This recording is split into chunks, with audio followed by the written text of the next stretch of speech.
Bonjour à tous, merci de nous rejoindre pour cette cinquième webconférence de l'année 2026 sur les cancers digestifs et la stomie. Donc, elle est organisée par la Fondation Arcade et les recherches en cancérologie digestive et en partenariat avec l'Association française d'entérostomathérapeutes, l'Union d'associations françaises de stomisés et ainsi que l'association de l'IAS du Lyonnais.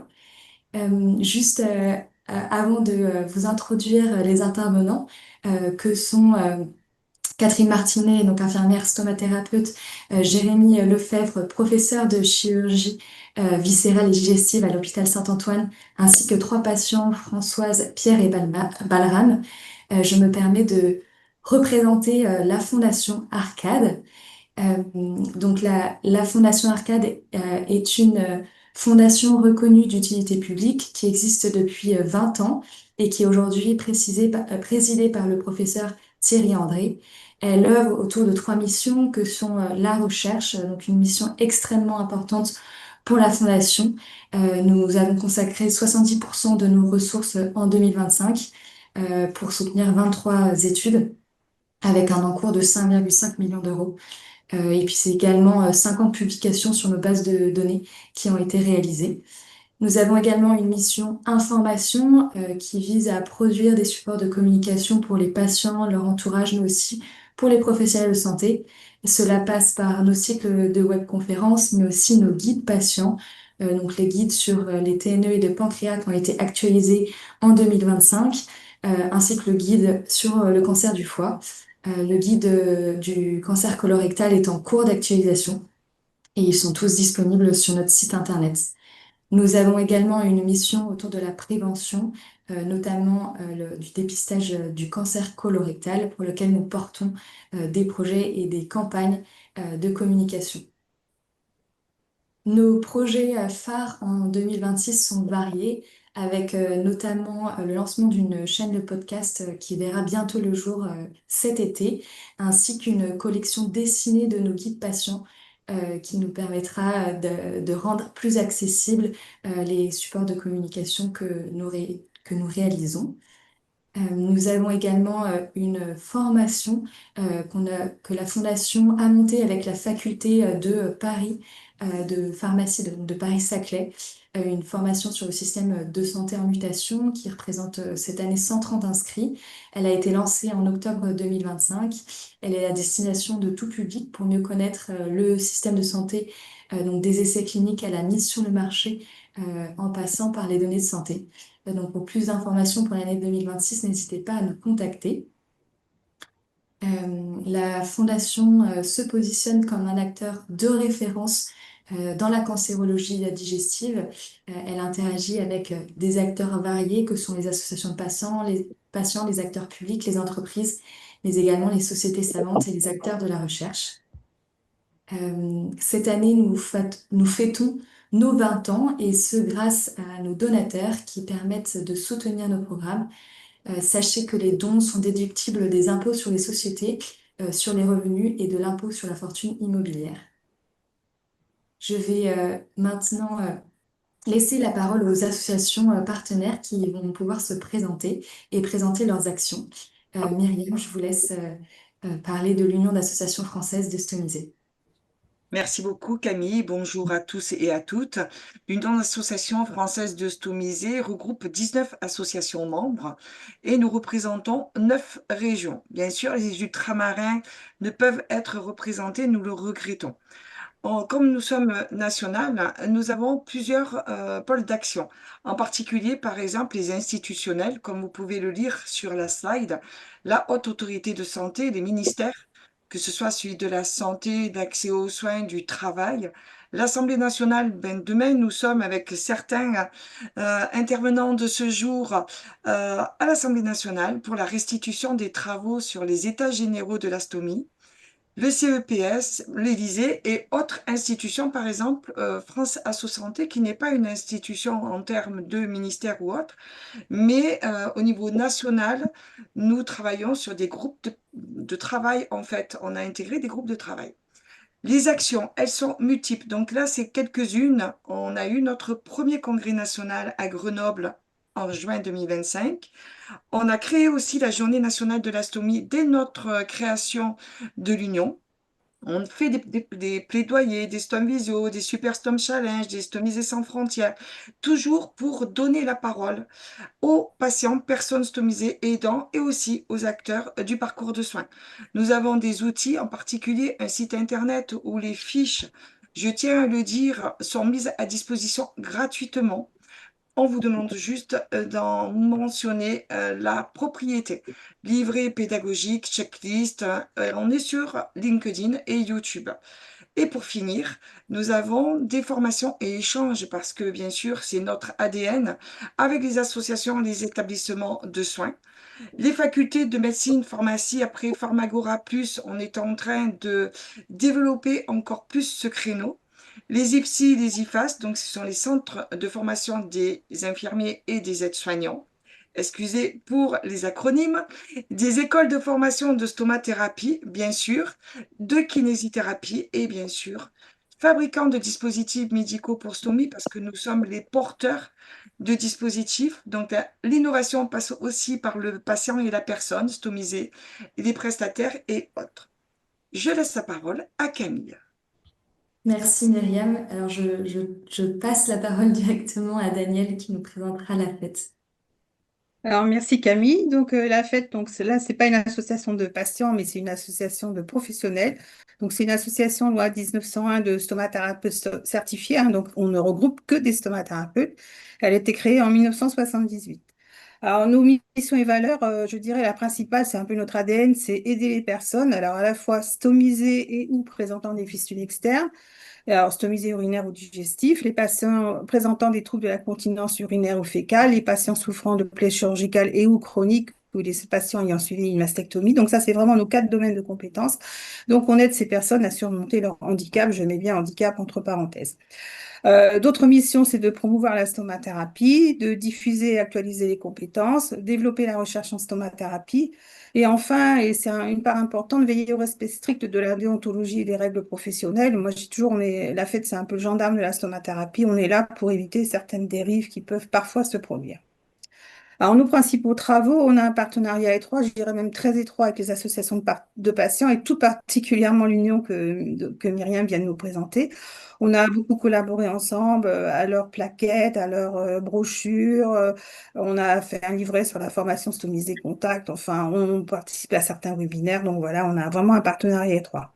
On travaille également, c'est un petit peu comme l'Union avec la Haute Autorité de Santé, la CNEDIM, ça, là, moi je vous ai mis tout en entier sur la diapo, le ministère de la Santé, le SNITEM, l'Inspection Générale des Affaires Sociales. Alors là, c'est plutôt sur le matériel, c'est travailler sur la révision des lignes génériques, sur les remboursements de certains produits. On travaille aussi sur des documents, par exemple le TP, enfin différentes brochures hein, qui sont publiées. Et on est membre effectivement, comme vient de le dire Myriam, du COPI des États généraux de la stomie qui auront lieu demain.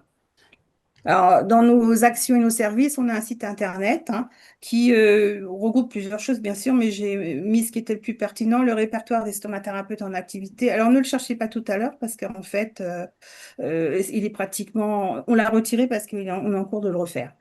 Et il montre aussi des fiches techniques sur les stomies à destination des patients et des infirmières non stomathérapeutes.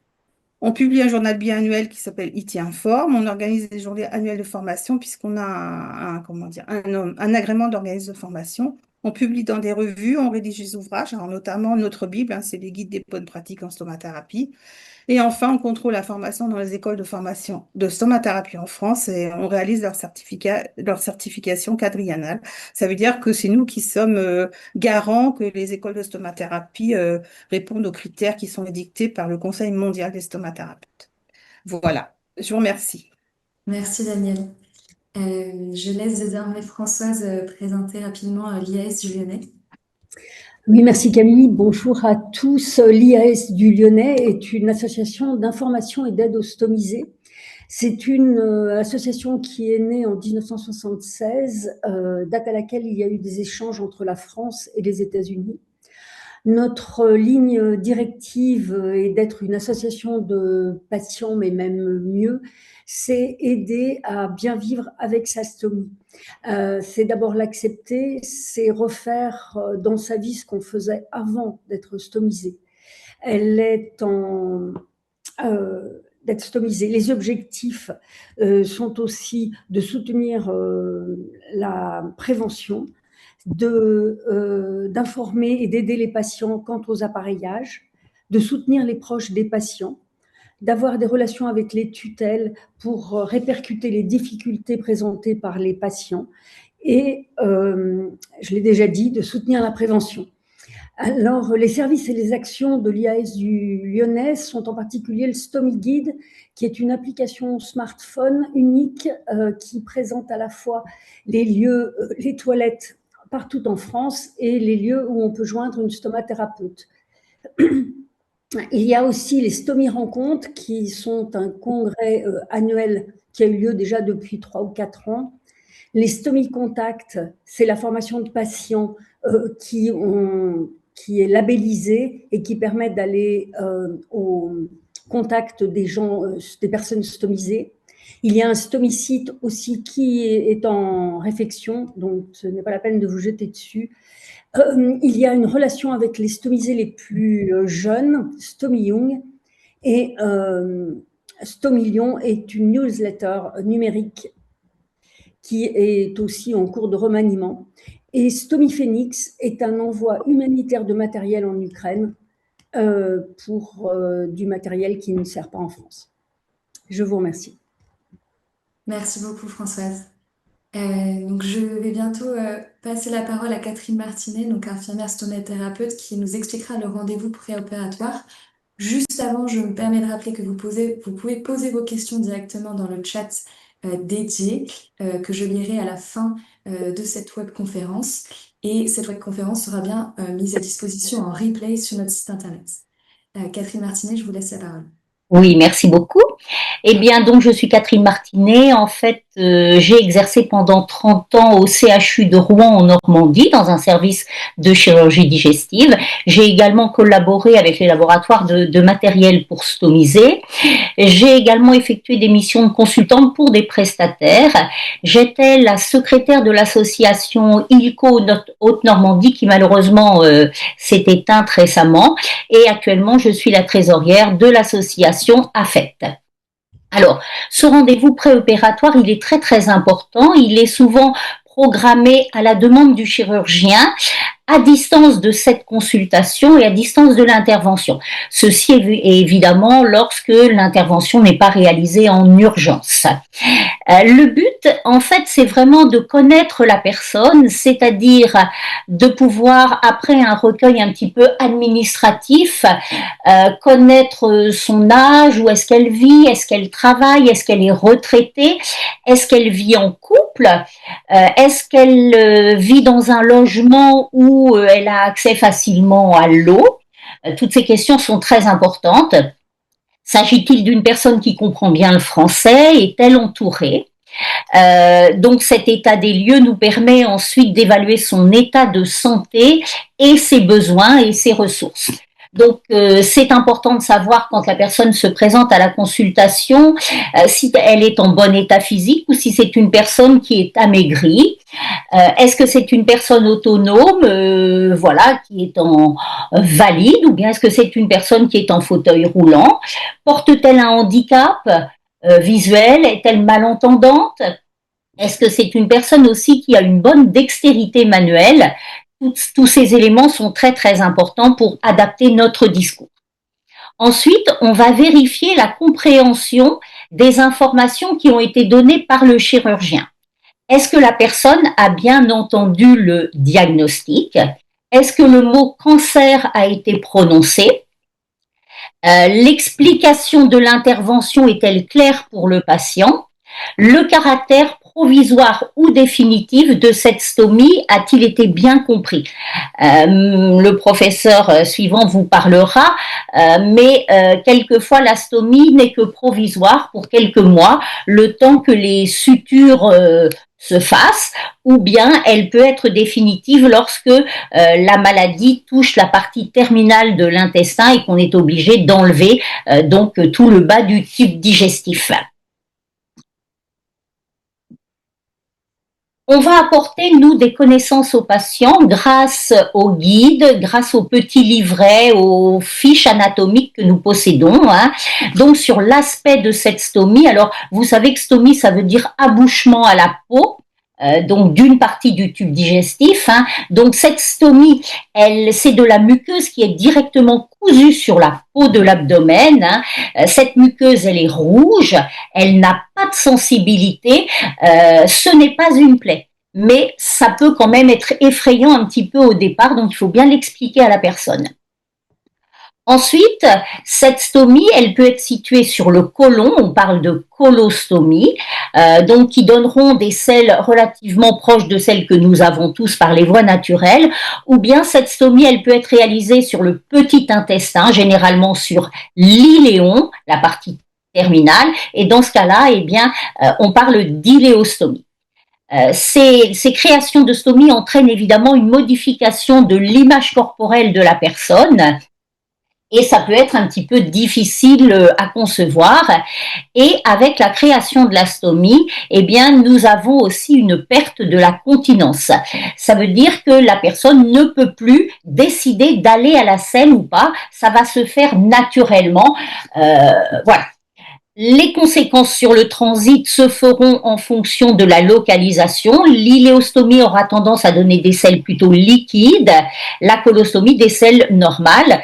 Et en fonction de ce transit, eh bien, on expliquera aux patients également les règles diététiques qui sont recommandées.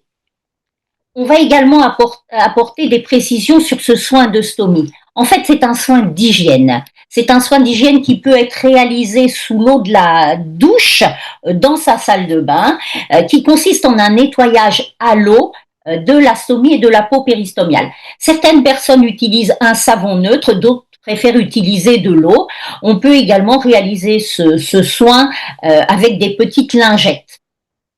Une fois le nettoyage de la stomie effectué, eh bien, on rince bien la peau péristomiale et on effectue un séchage minutieux de la peau puisqu'il va falloir coller le matériel dessus, hein, et surtout, on évite d'utiliser des produits qui peuvent fragiliser la peau, c'est-à-dire l'alcool, l'eau de Cologne, le daquin. On va également présenter aux patients le matériel. Alors, ce sont les poches de stomie. Il y a énormément de modèles. Ces poches, évidemment, sont à usage unique. Elles sont transparentes ou elles sont beiges. Elles sont déjà toutes prêtes à l'emploi, prédécoupées ou bien nécessitent d'être découpées par la personne. Elles sont auto-adhésives, mais c'est pas du sparadrap qui est collé sur la peau. En fait, c'est ce que l'on appelle un protecteur cutané, donc qui préserve aussi la peau lorsque l'on décolle le matériel. C'est un matériel qui est disponible en pharmacie, sur prescription médicale ou bien chez les prestataires. Il est également remboursé par la sécurité sociale. On a à notre disposition également pour les patients de nombreux accessoires qui permettent de préserver la peau, donc des poudres, des pâtes cicatrisantes. Nous avons maintenant des sprays de retrait pour que le décollement de la poche ne soit pas douloureux. Et puis nous avons des accessoires comme des ceintures ou des cache-poches qui vont faciliter la vie sociale du patient. Une fois qu'on a présenté ces soins, ce matériel, eh bien généralement on termine notre rendez-vous préopératoire par le repérage de la stomie. Donc en fonction des informations que nous a donné le chirurgien, du type de stomie qu'il se propose de réaliser, eh bien nous allons examiner le patient ou la patiente souvent en sous-vêtements, dans différentes positions, debout, couché, assise, et on va choisir un site idéal où le chirurgien pourra positionner cette stomie. Ce site, il est situé loin des reliefs osseux, c'est-à-dire le sternum, donc les côtes, le pubis et la crête iliaque. On va également éviter les cicatrices existantes ou bien celles qui va être réalisées par le chirurgien. On évite tous les plis cutanés que nous avons sur l'abdomen, surtout en position assise. Donc on essaie de trouver une surface un petit peu plane, bombée. Il est recommandé d'essayer de situer cette stomie dans les muscles grands droits pour éviter d'autres complications. Une fois qu'on a à peu près validé cet endroit, évidemment, il faut qu'il soit visible du patient pour qu'il puisse s'appareiller. Et après l'accord souvent du chirurgien et du patient, on réalise un marquage de cette stomie avec un petit stylo indélébile ou bien un petit stylo bille sur lequel on colle un petit plastique transparent. Donc ce rendez-vous opératoire, hein, vous l'avez bien compris, il est très important. On apporte des connaissances au futur stomisé qui souvent a très très peur de cette stomie. Hein. Donc on le rassure et il connaît l'équipe. Ça nous permet d'établir vraiment un contact avec le patient et d'affiner un plan de soins qui soit personnalisé. Et puis ce repérage de la stomie qui peut tout à fait être intéressant. Souvent aussi, on peut parler déjà de la possibilité pour le patient de rencontrer ce que l'on appelle un stomisé contact. Donc voilà, nous aurons les témoignages de nos collègues, car voilà, il est important que quelquefois le patient puisse se projeter sur un avenir et parler avec cette personne qui est déjà stomisée. Je vous remercie beaucoup. Merci Catherine pour ces explications très claires. Je vais là maintenant passer la parole au professeur Jérémy Lefebvre, donc professeur de chirurgie viscérale et digestif à l'hôpital Saint-Antoine. Jérémy, je vous laisse la parole. Merci Camille, bonjour à tous. Donc quelques mots sur la chirurgie pour vous raconter un peu les grandes modalités, les grands principes des stomies. Donc comme on vous l'a dit, la définition d'une stomie, c'est l'abouchement du tube digestif à la peau. D'accord? Et donc les points importants quand entre médecins on parle d'une stomie, c'est d'abord est-ce que c'est une stomie du tube digestif ou des urines, parce que ça peut arriver dans certains cancers urinaires. Effectivement, la durée, on va voir qu'il y a des stomies qui sont temporaires et des stomies qui sont définitives. Quel segment a été mis à la peau? Est-ce que c'est le début de l'intestin grêle, le jéjunum, la fin de l'intestin grêle, iléon ou le côlon? Et puis où est-ce qu'elle est située? Parce qu'on peut mettre des stomies à différents endroits en fonction de l'intervention. Et comme l'a dit Catherine, le repérage préopératoire par la stomathérapeute est fondamental pour réduire au maximum les problèmes d'appareillage de stomie. Puis il y a plein de types de stomies qu'on peut être amené à réaliser au cours d'une opération. Elle peut être latérale, terminale, etc. Donc, ce qu'il faut comprendre, là, je vous ai mis quelques schémas pour que vous voyez ce que c'est qu'une stomie.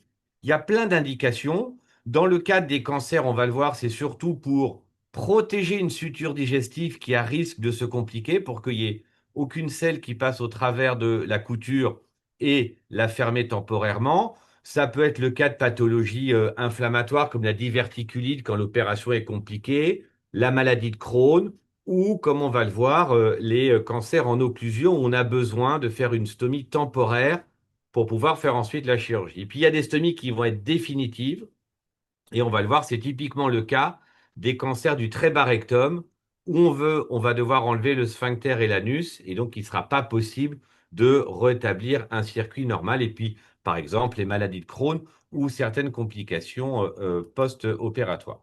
Donc, si on prend un cas très simple de cancer du côlon gauche, là, vous voyez le côlon qui est représenté. Le cancer, c'est cette grosse étoile. Habituellement, quand c'est un cancer du côlon droit ou du côlon gauche, on va enlever le côlon, prendre des marges au-dessus et en dessous, enlever tous les ganglions à côté pour avoir un staging complet. Et puis, on rétablit le circuit, comme vous le voyez sur le dessin au milieu, avec ce qu'on appelle une anastomose, donc une suture digestive colorectale. Cette couture-là, quand on fait un cancer du côlon gauche, le risque de complication est assez limité, donc on n'a pas besoin de mettre de stomie.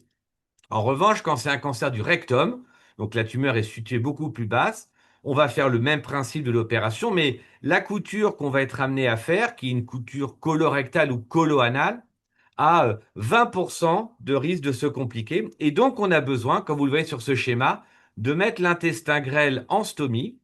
Toutes les selles vont sortir par cette stomie et la plupart du temps, au bout de 2-3 mois, une fois que la cicatrisation est obtenue, on va réaliser un scanner qui va vérifier qu'il n'y ait pas de problème et on va pouvoir fermer la stomie. Et donc, une grande majorité des stomies digestives sont des stomies temporaires, habituellement 2-3 mois, pour améliorer la cicatrisation de la suture.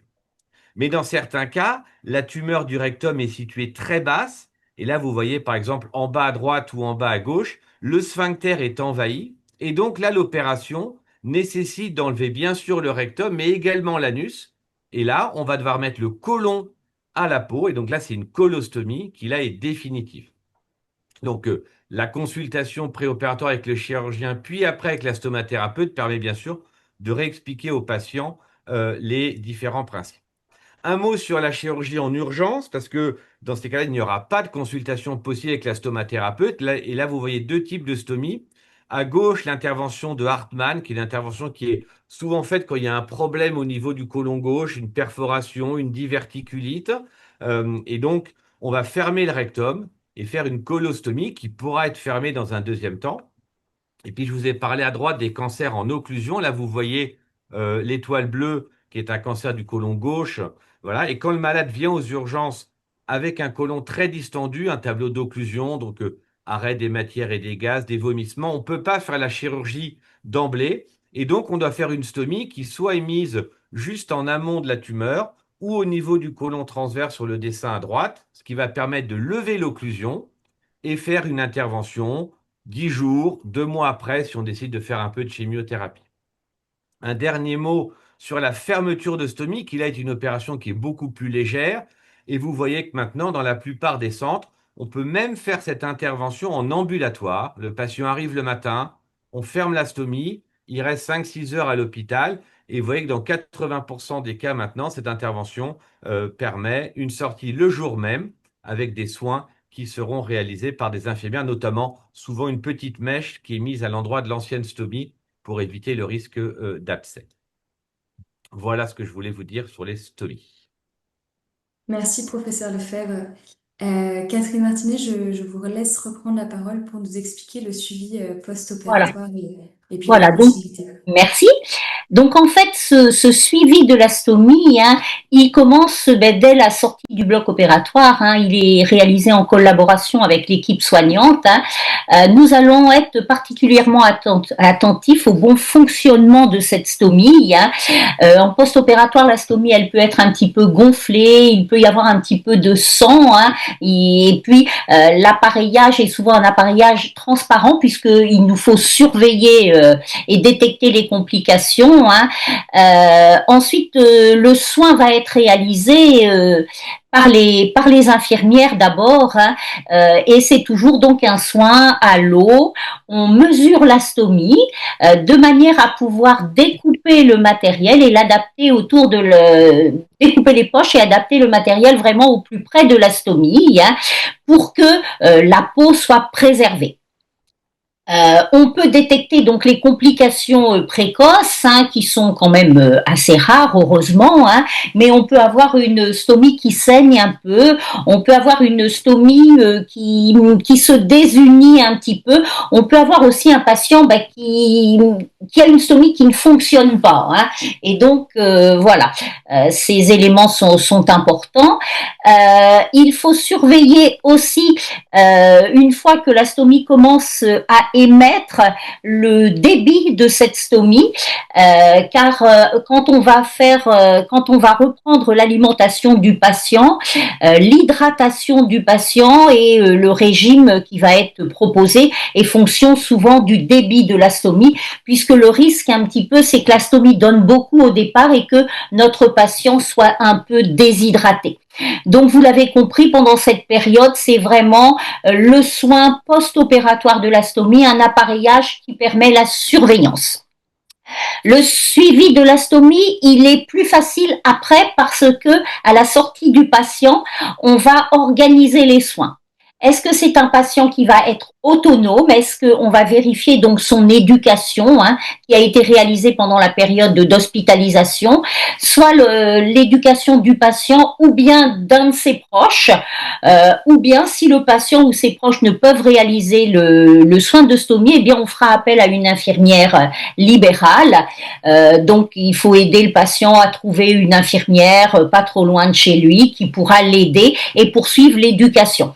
L'éducation, c'est d'abord apprendre au patient à décoller sa poche, à toucher sa stomie, à la nettoyer et puis à recoller le matériel.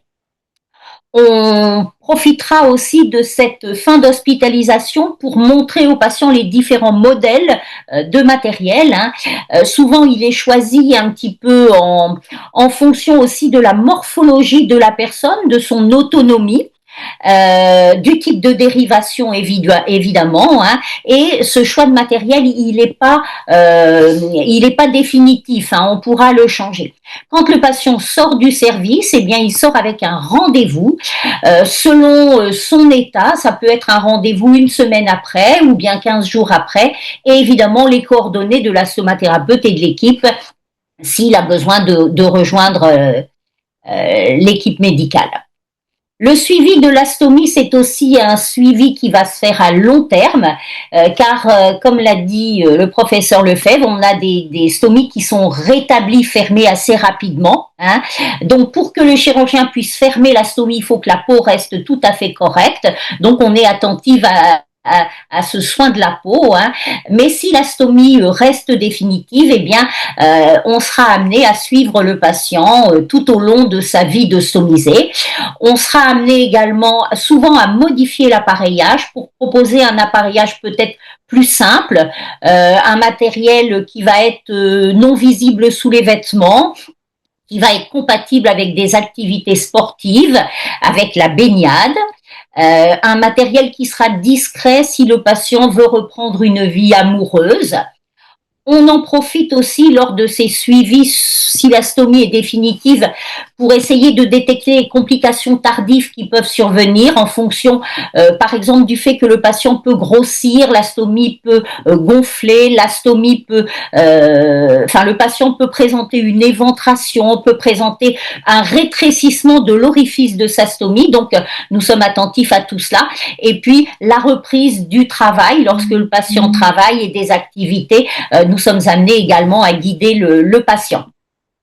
Donc, vous l'avez compris, au-delà de l'aspect très technique du suivi de la stomie, du rôle infirmier, on a énormément une importance au niveau aussi de l'aide psychologique qu'on peut apporter aux patients et la relation d'aide afin qu'ils retrouvent une vie donc la plus heureuse possible. C'est évidemment un travail d'équipe multidisciplinaire avec les chirurgiens, les psychologues, les diététiciennes, les sexologues, les urologues.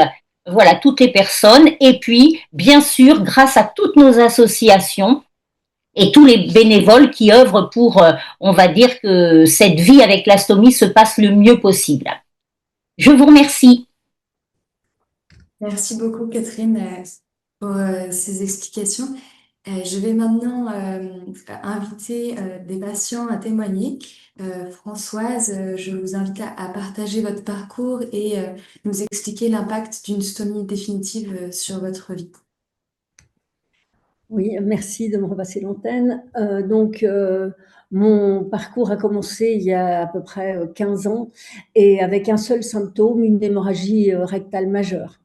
Je n'avais pas d'antécédents, mes habitudes de vie étaient simples, pas d'alcool, pas de tabac, j'étais sportive, je faisais du running, je faisais de la natation, de la gym.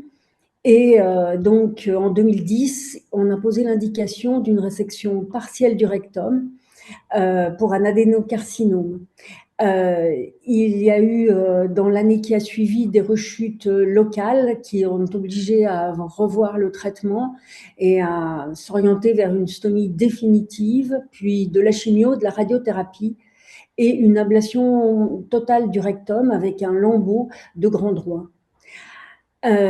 Tout ça m'a beaucoup contrariée au départ, mais les stomathérapeutes et l'ensemble des équipes médicales m'ont permis de surmonter le problème, ce qui m'a permis de reprendre mes activités de marche rapide, de natation, de gym, de ski.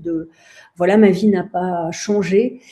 Et par contre, je voulais mettre en exergue le fait que le dépistage familial a permis de détecter chez l'un de mes ascendants des polypes qui pouvaient potentiellement dégénérer. Et mes lésions personnelles ont dégénéré avant celles de mes ascendants.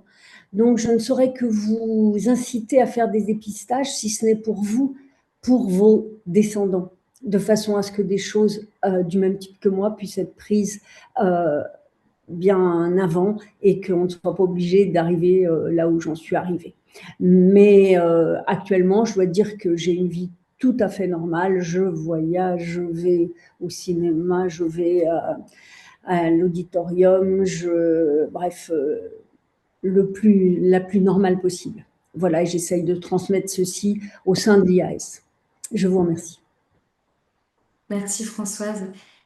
Pierre, vous qui avez bénéficié d'une stomie avec remise en continuité, quels sont les points de convergence et de divergence entre votre parcours et celui de Françoise? Bonjour, Pierre. J'ai eu un cancer colorectal il y a 14 ans, suite à un dépistage, et on m'a enlevé le rectum. Donc, j'ai eu une stomie provisoire pendant 9 mois parce que j'ai eu des complications. J'ai fait une pancréatite type E. Suite à ça, on m'a remis en continuité, mais j'ai eu d'énormes problèmes. Je me suis retrouvé tout seul avec des problèmes d'incontinence incroyables. On peut plus vivre. En fait, on est aux toilettes 5 ou 6 fois par jour. Et donc, je suis resté. J'ai contacté l'association Provence Stomie Contact, dont je suis maintenant membre, et j'ai fait des formations de Stomies et Contact pour aider les autres personnes qui sont remises en continuité à vivre avec une remise en continuité, parce que au début, c'est vraiment un enfer incroyable. Je ne croyais pas arriver à vivre dans cette situation. Donc, ça se base sur une alimentation, hygiène de vie. Je fais du sport. Je mange à des heures régulières. Quand je sors, mettons, le soir tard, je ne mange pas avant. Des fois, je reste presque une journée sans manger pour pas aller aux toilettes. Parce que dès qu'on mange, on a une pulsion qui nous oblige à aller aux toilettes. Et je prends beaucoup d'immudium aussi à certains moments pour éviter d'avoir des diarrhées qui empêche de sortir et de vivre normalement. Mais sinon, bon, j'arrive à vivre normalement. Je fais attention à mon alimentation. Je ne mange que des produits que je réalise. Je cuisine moi-même pour pas manger des produits euh, du commerce. Et voilà, donc, mais j'arrive quand même à vivre. Ensuite, je suis patient partenaire à l'Institut Sainte-Catherine et à la clinique Synergia à Carpentras, où j'aide les gens qui ont un cancer colorectal avant, pendant et après leur traitement, en chimio, en radiothérapie, et souvent avant l'opération et après l'opération, et surtout sur les stomies provisoires, pour leur expliquer un peu ma façon de faire, quoi, ma façon de vivre. Voilà. Mais je vis normalement, puisque là, l'an dernier, je suis monté au Ventoux en courant il y a 27 kilomètres, et donc j'arrive à vivre normalement, quoi. Voilà. Je ne sais pas si mon explication. Vous avez des Si, questions? si, tout à fait. Merci Pierre et bravo pour ces 27 kilomètres courus bravement.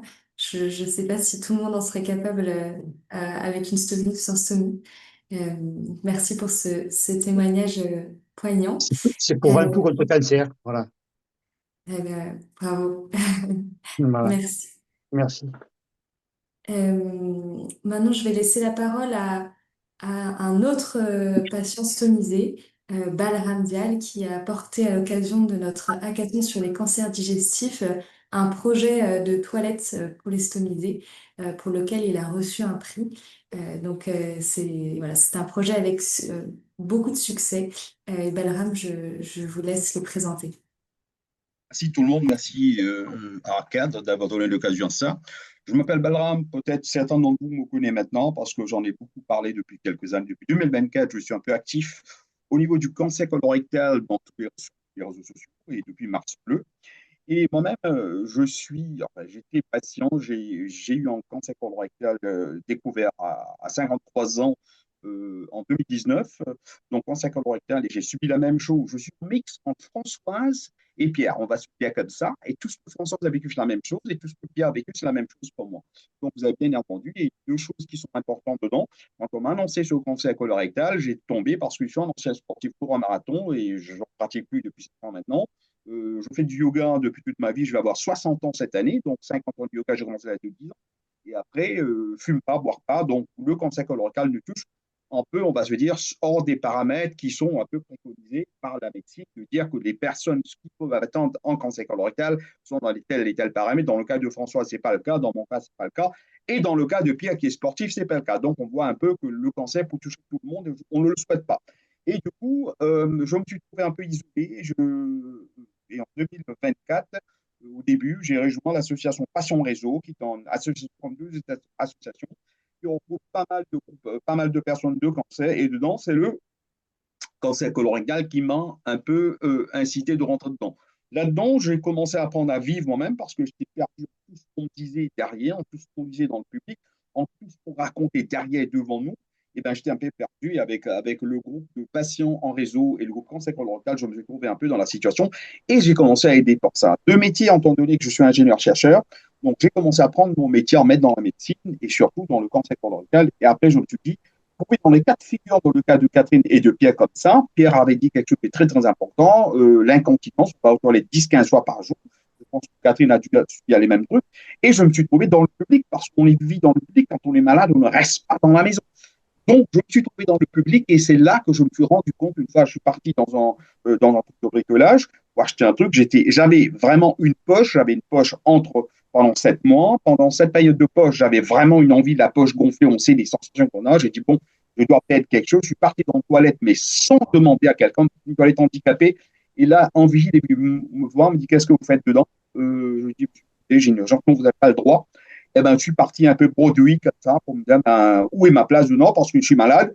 Personne ne sait, on a parlé des handicaps invisibles et des invisibilités. Donc, je me suis trouvé comme ça. Je suis parti une fois au restaurant juste avant la remise en continuité, une dernière fois, c'était 7 mois après. Je me suis trouvé une petite fuite, mais vraiment le dernier jour comme ça, une petite fuite, il n'y avait pas de toilette qui était adaptée pour nous. Quand je suis rentré dans le restaurant, le toilette faisait à peine 2 mètres carrés. Et donc, 2 mètres carrés, il n'y avait rien dedans. Et je dis comme ça, là, il va falloir qu'on travaille dessus. Et c'est comme ça que j'ai eu l'idée de commencer à revisiter toutes les toilettes de France et même les toilettes dans le monde en entier. J'ai commencé à faire un survey dessus, en recensement dessus. Et j'ai vu que toutes les toilettes qu'on a en France, je dis toutes les toilettes qu'on a en France, c'est une catastrophe. Je vais dire des mots que vous allez bien comprendre en français, ce que c'est dégueulasse, qui ne sont pas adaptés ni pour nous malades, cancer colorectal, les missiles, les Crohn, etc. Et surtout que des personnes normaux qui ne sont pas malades. Vous n'allez pas me dire le contraire. Quand vous allez dans une toilette aujourd'hui, mis à part, il y a quelques places où les toilettes sont les toilettes 5 étoiles et encore. Et donc, du coup, il faut payer. Même quand on paye les toilettes en euros, partout dans le public aujourd'hui, ce n'est pas le but pour nous, parce que nous, quand on a vécu, et maintenant je comprends très très bien les personnes stomisées, quand on a une stomie, on n'a pas envie de sortir. Donc, du coup, j'ai eu cette idée.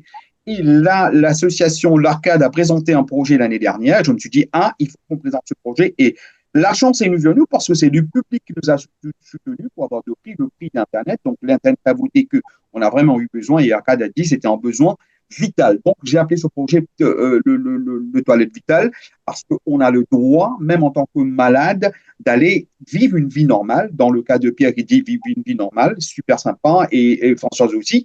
Et moi aussi, j'avais envie de vivre une vie normale, même avec une stomie, etc. Et on est toujours incontinent. Parce que quand on est malade, en cancer colorectal, on peut être bien, on peut avoir dit qu'on est super bien, mais de temps en temps, on a des phases où ça ne va pas du tout. On a mangé, on veut envie de sortir, on veut envie d'aller aux toilettes, mais ce n'est pas hygiénique du tout. Et nous, quand on est malade, on est susceptible d'attraper tout ce qu'il faut salement et hygiéniquement. Donc, du coup, je me dis, il faut y aller. Alors, j'ai commencé à travailler dessus. J'ai passé beaucoup de temps, plus qu'un an, avant de réaliser ce qu'il faut faire. Et donc, j'ai découvert qu'on peut raménager un peu les toilettes. Mais dedans, c'est ce qu'il va faire, de redynamiser toutes les toilettes, de remettre un peu des accessoires nécessaires dedans, des étagères, des lavabos, des crochets, des douchettes. On a un système PMR, encore une fois, un système PMR qui est dirigé par certaines normes françaises, mais qui ne sont pas adaptées encore une fois.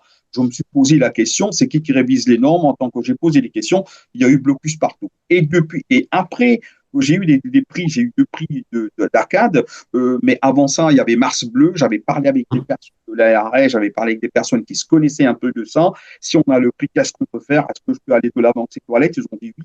Et après ça, donc vers le 30 mars, j'ai commencé à prendre contact avec des administrations nécessaires pour remonter tout ça, mais il y a eu blocus parce que j'ai compris qu'il y avait des lobbies dessus, donc je ne pouvais pas atteindre, si vous voulez, l'administration pour commencer ce projet, à faire la mise en place du projet.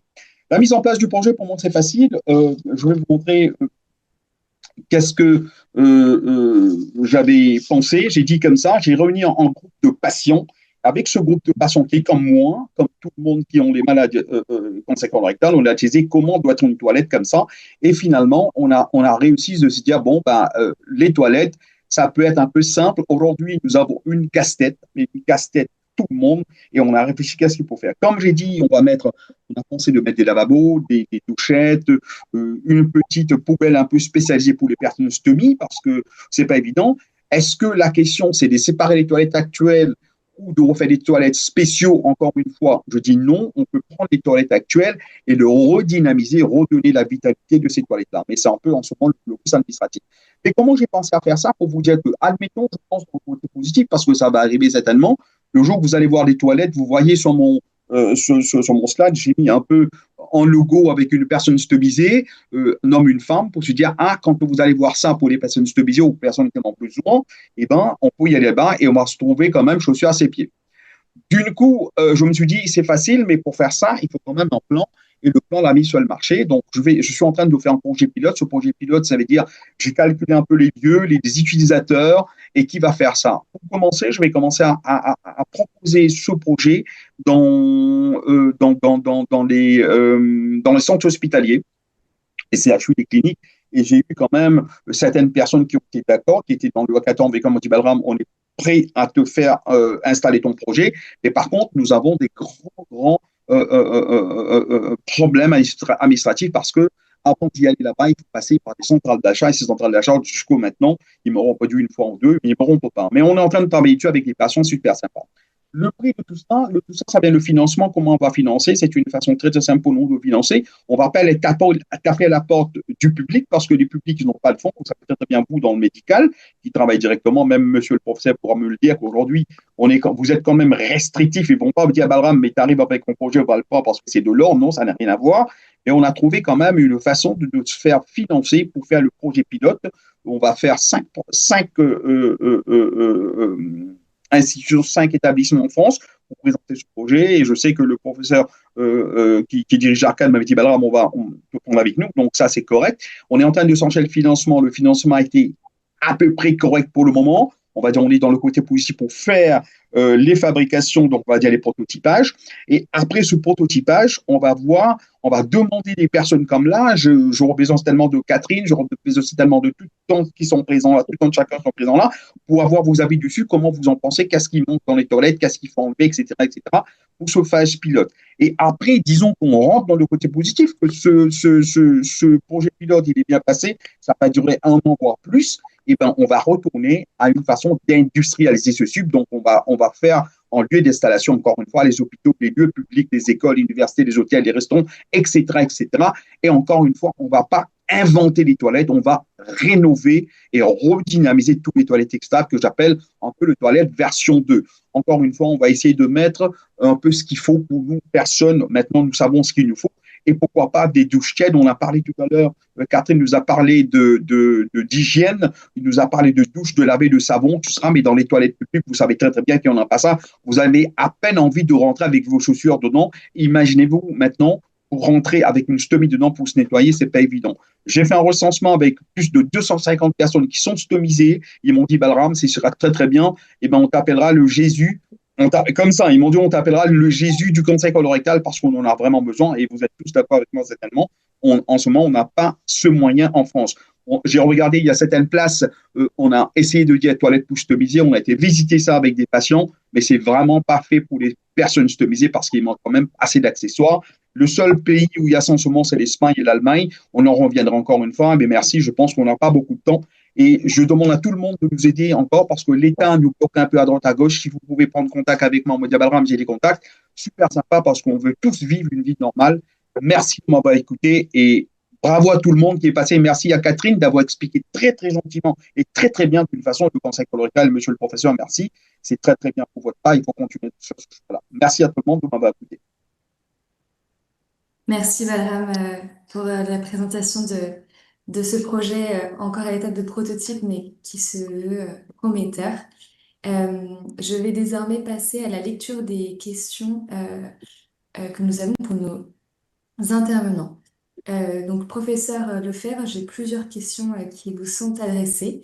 La première est la suivante. Dans le cas d'une stomie définitive, les voies naturelles sont-elles refermées définitivement?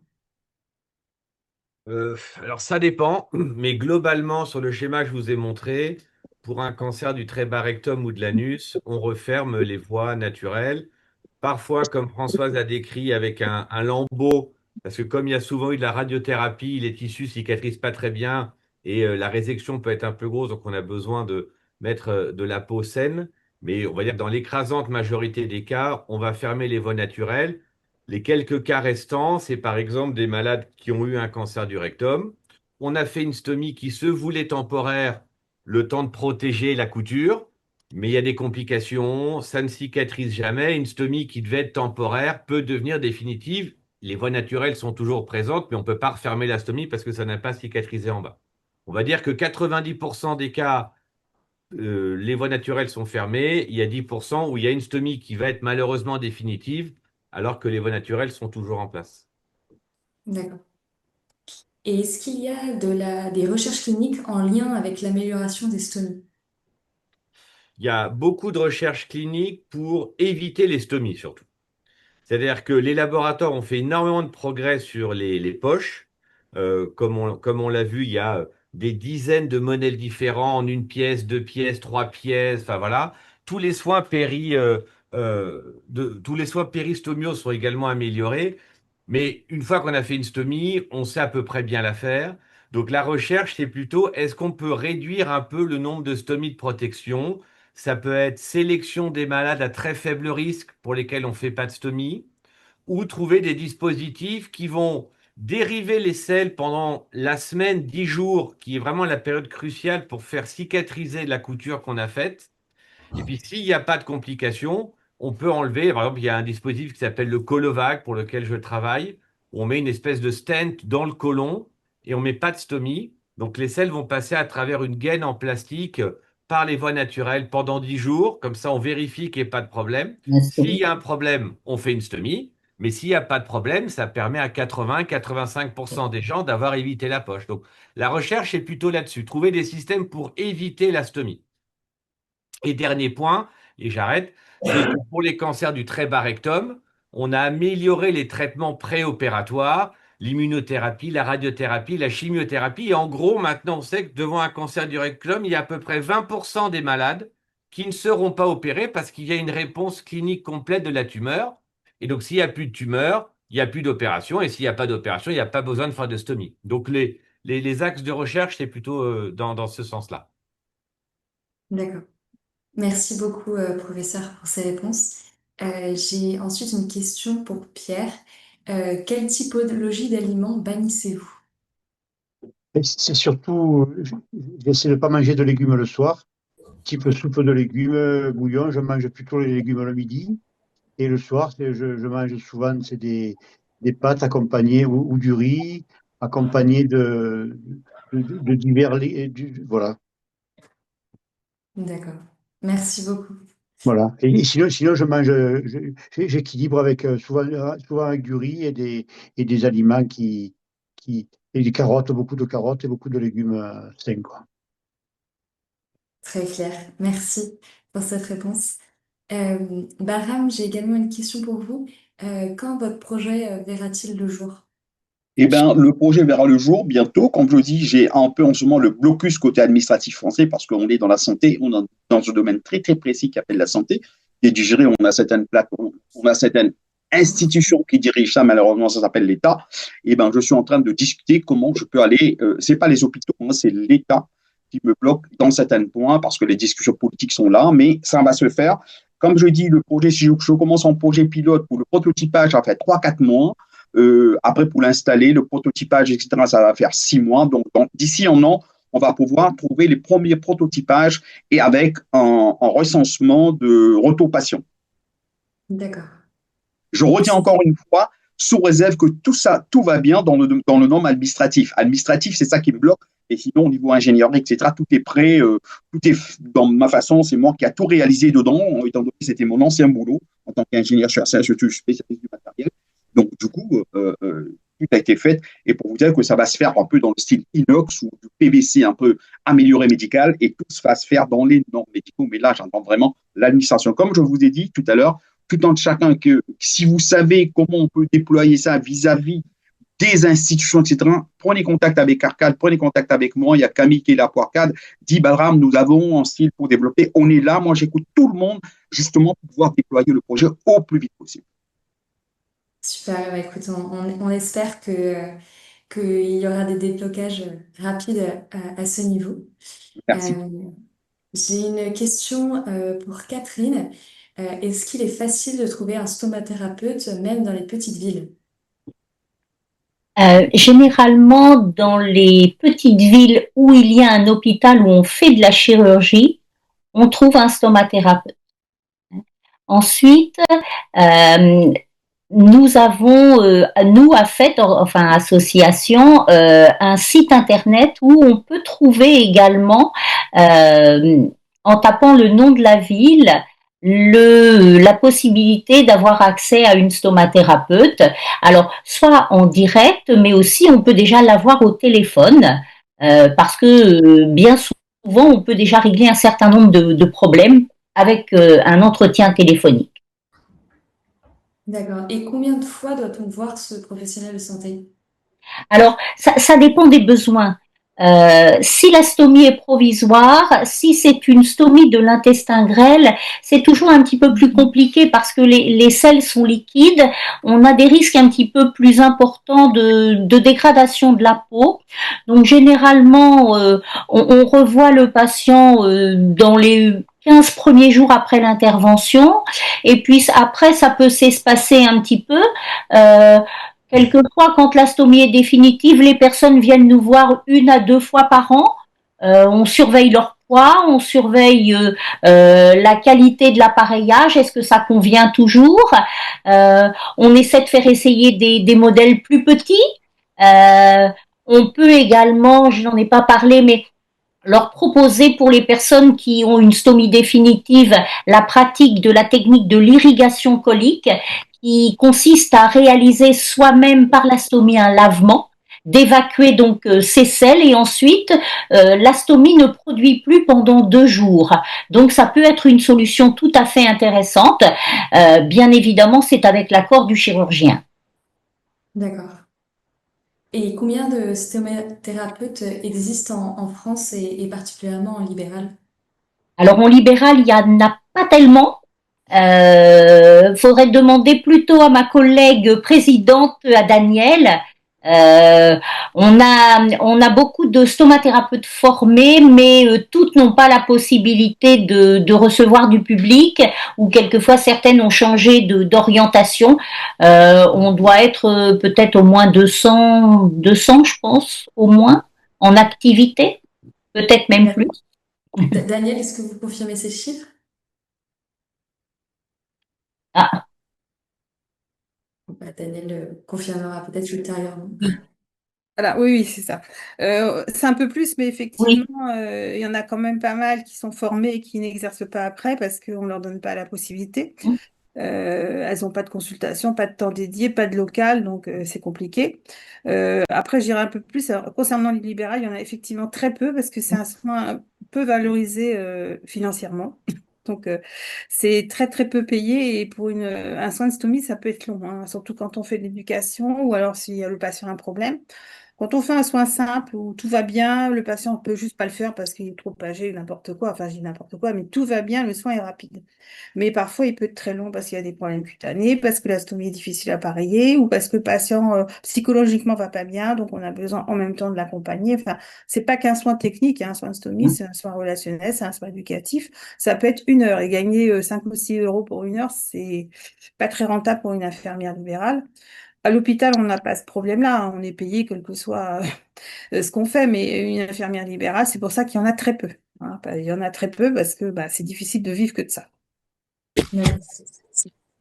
Et le rendez-vous préopératoire pour la mise en place d'une stomie, est-ce qu'il est systématique, pardon? Ça dépend de l'avis du chirurgien. Quand la stomie est programmée, généralement, il est regroupé avec les consultations d'annonce, avec le parcours de soins du patient. C'est une étape dans ce parcours. D'accord. Il y a toujours un petit temps entre l'annonce de la part du chirurgien qu'à la suite de l'intervention, il va y avoir une stomie et la consultation avec l'infirmière stomathérapeute. Ça laisse au patient le temps aussi de faire des recherches de son côté, aussi de réaliser tout ce qui a été dit à la consultation, d'être un peu apaisé et puis d'arriver à la consultation avec des questions, souvent, auxquelles on essaie de répondre le mieux possible. D'accord. J'ajoute juste Et que, oui, je me permets juste de rajouter que ça devient presque médico-légal, cette consultation Oui. préopératoire, quand évidemment l'opération est réglée. Il y a des recommandations pour la pratique clinique qui ont été écrites par différentes associations, dont la SFCD, des associations de patients, de stomathérapeutes. Et toutes les études montrent que quand il y a eu une vraie consultation avec une stomathérapeute en préopératoire, il y a moins de problèmes d'appareillage de la stomie parce qu'elle est exactement au bon endroit, pas dans un pli cutané, etc. Donc, c'est vraiment quelque chose qui devient vraiment indispensable. Merci. merci pour ces compléments. Dans la continuité de ces questions, qu'est-ce qu'il en est de l'éducation thérapeutique du patient pour les patients stomisés? Est-ce que c'est quelque chose qui est en place? Oui, je ne travaille plus depuis un certain temps, mais effectivement, dans de nombreux centres, il y a des programmes validés par les hôpitaux de ces éducations thérapeutiques. Oui, tout à fait. Avec dans certains établissements, des budgets même dégagés pour cela. Mhm. D'accord. Ben, merci beaucoup voilà, pour ces précisions. Professeur Lefebvre, j'ai de nouvelles questions pour vous. Est-ce qu'il est possible d'utiliser des lavements en cas de constipation quand on a une stomie? Ah, bien sûr, on peut prendre tous les médicaments qu'on veut quand on a une stomie, hein. Donc, il y a des malades qui étaient constipés avant l'opération et qui restent un peu constipés et ils peuvent tout à fait prendre n'importe quel produit pour faciliter le transit. Et par exemple, dans le cas des colostomies, on en a un peu parlé, il y a moyen, et là c'est une vraie éducation thérapeutique avec les stomathérapeutes, d'apprendre aux patients de faire des irrigations coliques. L'idée étant de faire un lavement par la stomie pour vider tout le côlon et avoir une stomie qui ne donne plus rien pendant 2, 3 jours. Donc il y a des malades comme ça qui trouvent beaucoup plus pratique de passer 45 minutes, 1 heure tous les 3 jours pour faire un grand lavement du côlon par la stomie et après mettre juste une toute petite poche ou un pansement. Et donc il y a plein de moyens d'améliorer sa qualité de vie. Voilà. Mais on peut prendre des lavements par la bouche du Dufalac ou des Dormacol, tous ces produits-là par la bouche. Et globalement, tous les médicaments qu'on prenait avant l'opération, on peut continuer de les prendre. D'accord. Est-ce qu'il est possible d'avoir des coloscopies de surveillance lorsqu'on porte une stomie, par exemple dans le cas d'un syndrome de Lynch, pour lequel des coloscopies régulières sont préconisées? Ah bah, c'est même obligatoire et on peut évidemment les faire. On peut même les faire sans anesthésie générale parce que c'est beaucoup moins inconfortable qu'une vraie coloscopie par les voies naturelles. Ce qui est un tout petit peu plus compliqué, c'est la purge qu'il a été également à prendre, où il faut évidemment prendre une poche de recueil un peu plus grande pour les 2-3 litres de produits qu'on va boire pour préparer le côlon, mais on continue le même suivi sans aucune restriction. D'accord. Une dernière question. Les éventrations sur les stomies rendent les poches plus fragiles. Est-ce qu'il est possible de traiter ces éventrations? On peut les traiter, on peut même les prévenir. Il y a 2 études qui ont montré une nouvelle prothèse qui ressemble un peu comme une cheminée qu'on peut mettre sous la peau et qui est très efficace pour traiter les éventrations péristomiales qui sont effectivement assez fréquentes, qui touchent 10 à 15% des malades qui ont une stomie définitive. Et on commence à essayer d'étudier, de mettre cette prothèse au moment de la création de la stomie pour réduire au maximum le risque d'éventration péristomiale. Donc ça, c'est connu Et ça se traite à partir du moment où c'est symptomatique et notamment que ça commence à gêner l'appareillage de la stomie parce que l'éventration gonfle un peu et peut rendre l'appareillage de la stomie difficile. Donc ça se traite tout à fait. Et ça peut même maintenant se traiter en célioscopie où on n'a pas besoin de rouvrir l'abdomen par voie mini-invasive. D'accord. Je peux me permettre, Merci, est-ce que je peux me permettre de rajouter quelque chose? bien sûr. Euh, Comme l'a dit Jérémy, il y a de la prévention, mais aussi de l'éducation du patient post-opératoire, hein, parce que on leur recommande de faire attention au port de charges lourdes et comment ils portent en plus de ça. Donc ça, c'est vraiment des choses faciles à faire, hein, et c'est important de le faire parce que ça peut éviter justement des éventrations, d'ailleurs, qu'elles soient péristomiales ou simplement sur la cicatrice. Super, écoutez, merci pour ces recommandations. Merci à tous pour vos réponses et pour la participation à cette webconférence. Donc, nous avons d'autres webconférences de planifier pour la suite, notamment dans un mois tout pile, le 26 juin, une webconférence qui sera dédiée aux résultats positifs d'une étude sur le cancer du pancréas, qui seront présentés par le professeur Pascal Hamel. Donc, on vous attend nombreux. Nous avons d'autres webconférences à venir jusque décembre 2026 sur des sujets variés, toujours en lien avec les cancers digestifs. Nous vous tiendrons au courant dès que les dates seront fixées. Euh, je remercie toutes les personnes et les partenaires qui nous permettent de financer ces programmes.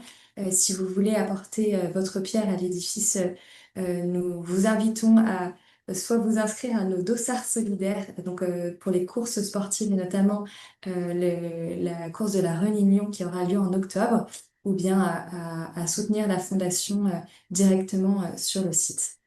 Voilà, je vous remercie à toutes et tous pour votre participation et je vous dis à très vite pour notre prochain programme. Merci Camille. Merci tout le monde.